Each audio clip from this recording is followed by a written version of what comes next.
Good morning students. अब तक आप लोग हमारा साइंस का क्लास देखे थे और इंग्लिश ग्रामर का। आज मैं थोड़ा सा हटकर मैथ का बेसिक ज्ञान देने का प्रयास मैं करता हूं।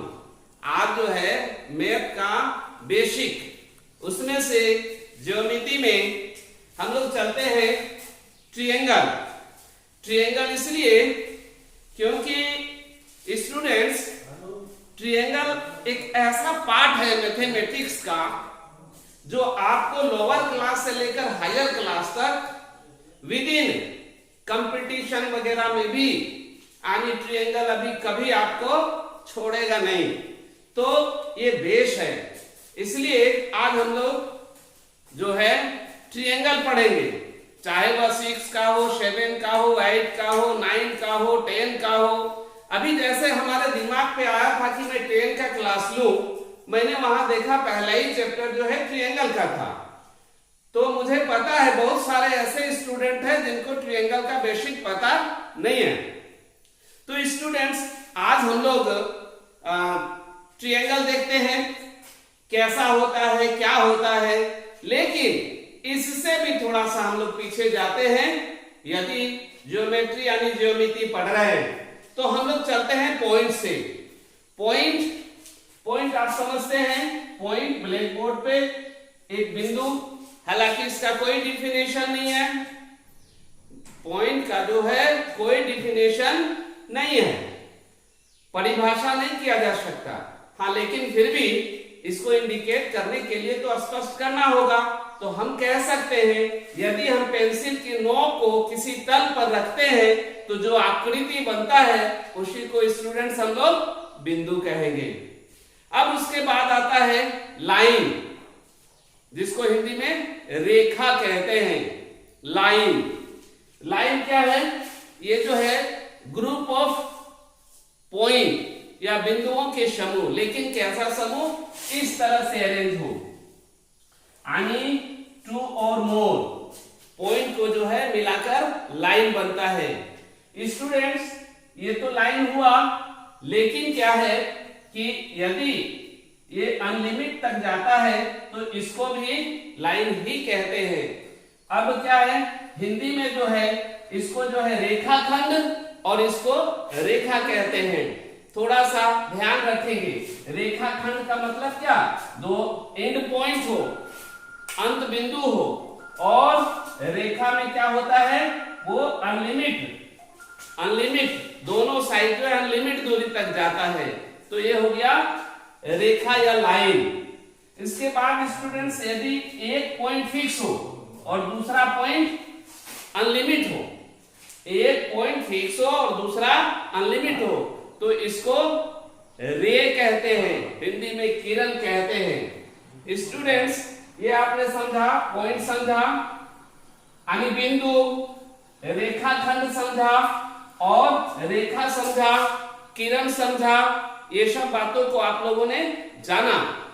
यह ऐसा इसलिए कह रहे हैं, अभी हम बात करेंगे रेखा पर ही आधारित, जो भी होगा वो सब रेखा पर आधारित है, इसलिए हम इस पर आए। स्टूडेंट्स, रेखा भी अगर हम थोड़ा सा चर्चा कर लेते हैं हल्के में, इसका डिटेल अन्य वीडियो में, लेकिन फिर भी रेखा एगो क्या होता है? स्ट्रेट लाइन और एगो कर्व लाइन। यह भी रेखा है, यह भी लाइन है, यह भी लाइन है, बट यह स्ट्रेट और ये कर्व।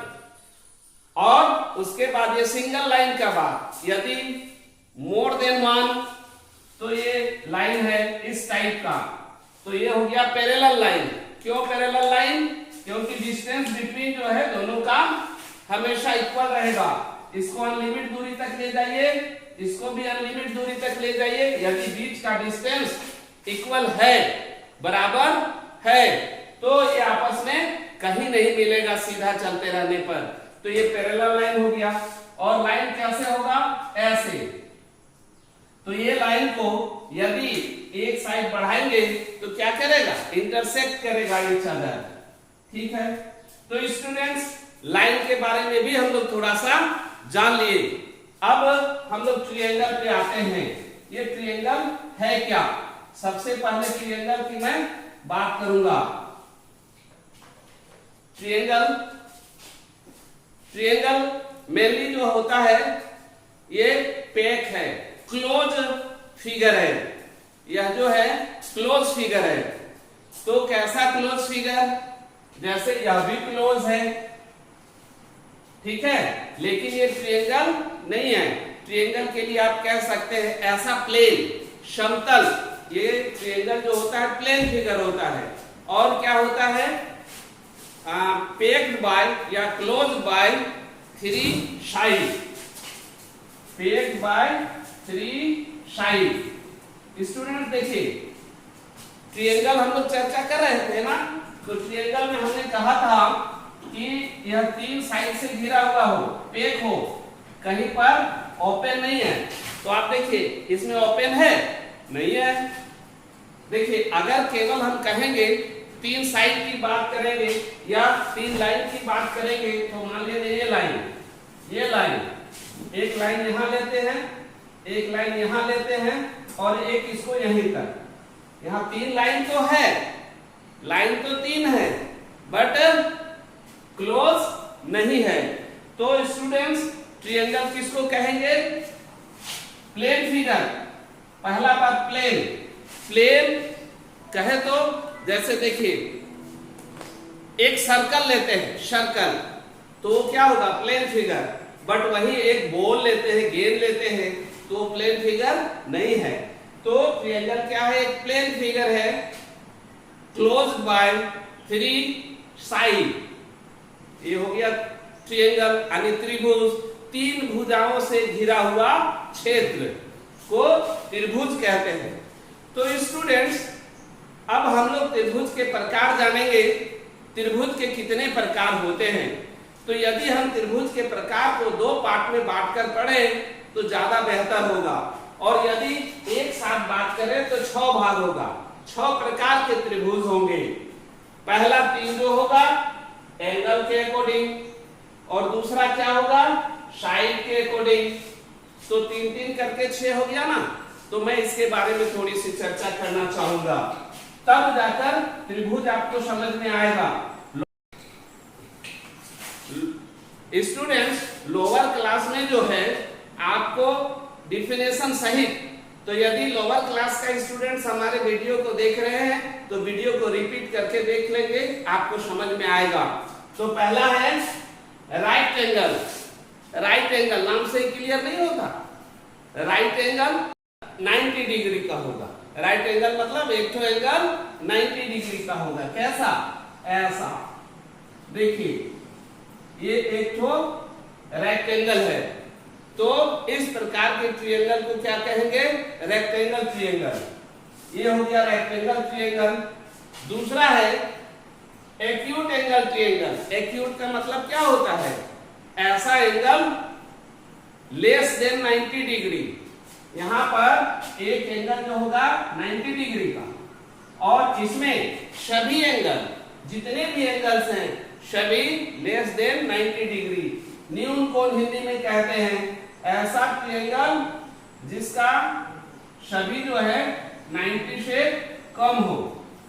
तो यहां पर जो भी एंगल होगा, चाहे वह अल्फा हो, बीटा हो या गामा हो, चाहे ABCD एंगल नंबर 1 2 3 सभी 1 is less than 90 degree, angle 2 less than 90 degree, angle 3 less than 90 degree. यानी तीनों कोण 90 डिग्री से छोटा हो तो उसको हम लोग क्या कहेंगे, एक्यूट एंगल ट्रायंगल, यानी न्यून कोण त्रिभुज। न्यून कोण है सभी इसलिए। और अगला है ऑब्ट्यूज एंगल ट्रायंगल। ये क्या होता है, एक एंगल जो है कम से कम 90 से बड़ा होगा। सपोज करिए ये थीटा है, तो theta is greater than 90 degree. ये इसके लिए है। तो स्टूडेंट्स एंगल के बारे में तो आप लोअर क्लास में पढ़ चुके हैं। अगर नहीं पढ़े हैं तो जल्दी जल्दी में हम केवल एंगल बतला देते हैं। ऐसा एंगल जो 90 डिग्री के इक्वल हो उसको रेक्टेंगल कहते हैं। 90 डिग्री का जो है समकोण कहते हैं। मेजर क्या होगा 90 डिग्री। एक्यूट एंगल से बना हुआ है। एक्यूट एंगल क्या है तो लेस देन 90 डिग्री, ऐसा एंगल जिसका जो मेजरमेंट जो है 90 डिग्री से कम है। और ऑब्ट्यूट एंगल क्या है तो जिसका एंगल का जो मेजर है more than 90 degree but less than 180 degree. 90 degree से बड़ा और 180 डिग्री से छोटा होना चाहिए। तो स्टूडेंट्स ये आपने देखा according angle there are 3 type of triangle according angle. Okay, तो हम लोग नेक्स्ट जो देखेंगे अकॉर्डिंग साइड के आधार पर हम साइड को बेस लेकर चलते हैं। तो पहले है इक्विलेटरल, नाम से क्लियर नहीं होता। Equal, all angles are equal. जैसे मान लिया जाए यहाँ एक ट्रायंगल है ABC, ये इक्वल है तो हम इसको कहेंगे इक्विलेटरल ट्रायंगल। यानी AB is equal to BC is equal to AC। अगर ऐसा है तो इसको हम लोग क्या कहेंगे इक्विलेटरल ट्रायंगल। नेक्स्ट है आइसोसेल ट्रायंगल। तो इसमें क्या है 2 sides are equal. 2 sides are equal. Suppose करिए ये और ये है ABC। अब क्या है AB is equal to AC। अब थर्ड का क्या है इक्वल है फिर भी और इक्वल नहीं है फिर भी, लेकिन दोनों साइड इक्वल होना चाहिए। स्टूडेंट्स थोड़ी सी हम यहाँ बात करना चाहेंगे इक्विलेटरल ट्रायंगल में जब साइड इक्वल होगा तो ये एंगल भी इक्वल होगा। इन बातों को हम लेकर इसलिए चल रहे हैं, हमारा नेक्स्ट वीडियो जो है उस पे हम लोग देखेंगे सिमिलरिटी और कॉन्ग्रुएंसी, उसमें ये सब बातें आएंगी, वही यही सब बेस होगा। तो इक्विलेटरल ट्रायंगल में ऑल एंगल्स आर इक्वल।